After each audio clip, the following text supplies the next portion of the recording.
Who do you think you are? Bakit? Sino ka ba sa palagay mo? Doon maraming problema. Kung ikaw ang palagay mo, akong pinakasikat, akong pinakamagaling, ako lang mabait, that kind of mindset will bring you to a lot of problems and trouble. Lower your self-image siguro.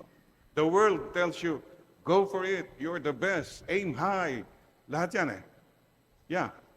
But the world does not tell you too, that if you take that road of aiming high, being ambitious, do everything you can, you also have a lot of stress and fatigue and loneliness.